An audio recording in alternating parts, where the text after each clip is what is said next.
Hello, everyone. Welcome to the News Browse News broadcast.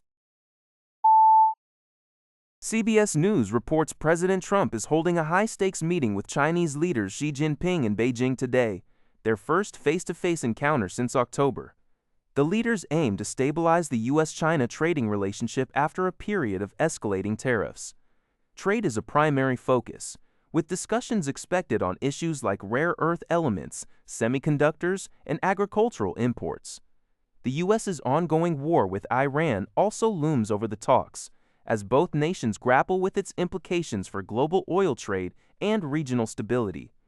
Secretary of State Marco Rubio emphasized China's critical role in managing the Iran conflict. Additionally, the sensitive issue of Taiwan is on the agenda. While China seeks reintegration, Taiwan worries U.S. support might be leveraged for trade concessions. Several top U.S. executives are accompanying Trump, highlighting the economic importance of the visit. NBC News reports that Russia launched a massive daytime drone barrage involving at least 800 drones across approximately 20 regions of Ukraine on Wednesday. Ukrainian President Volodymyr Zelensky stated that the attack, which killed at least 6 people and wounded dozens, including children, was one of the longest in the 4-year conflict. The assault targeted major cities like Kyiv, Lviv, and Odessa, with Zelensky suggesting Russia's goal was to overwhelm air defenses. This bombardment occurred despite recent unsubstantiated comments from both Russian President Vladimir Putin and former U.S. President Donald Trump about the war nearing an end. Hungarian Prime Minister Péter Magyar, whose new government has taken a stronger stance against Moscow, condemned the drone attack near Hungary's border and summoned the Russian ambassador. Meanwhile, the Institute for the Study of War indicates a shift in the conflict, with Russia's ground offensive slowing and Ukraine's defensive lines holding while its domestically developed drone technology disrupts Russian facilities.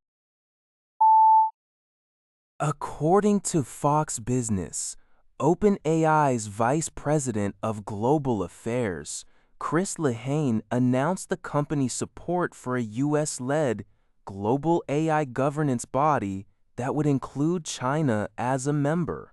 This initiative aims to establish a global framework for building safer and more resilient AI systems, even as competition between the two technological giants intensifies. Lehane suggested the organization could be modeled after the International Atomic Energy Agency, which sets global safety standards for nuclear energy and includes China.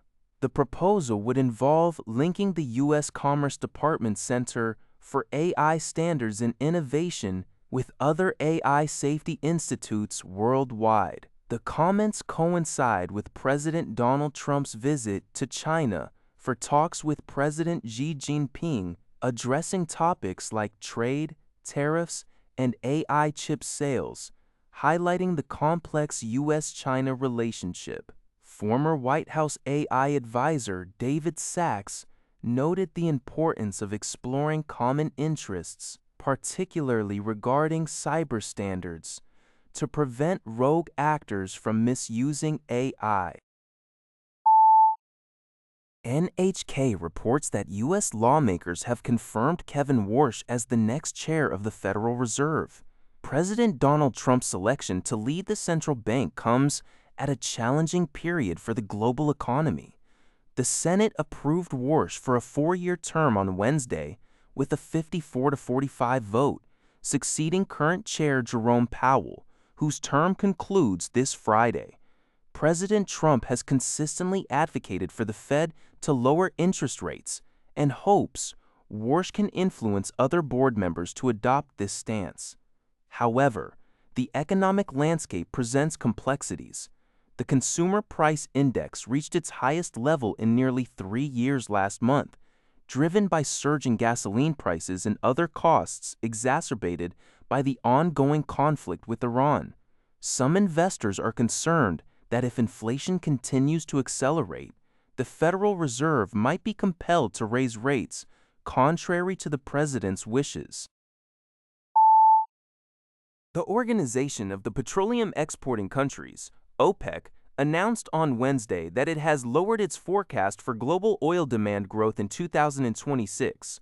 According to its latest monthly oil market report, cited by China.org.cn, global oil demand is now expected to grow by a healthy 1.2 million barrels per day, BPD year-on-year in 2026.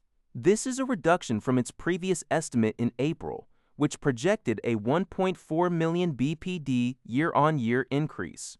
However, the outlook for 2027 shows an upward revision, with global oil demand estimated to rise by approximately 1.5 million BPD year-on-year, representing an increase of about 200,000 BPD from OPEC's April forecast. Regionally, oil demand in OECD countries is anticipated to grow by around 100,000 BPD in 2026 and 200,000 BPD in 2027.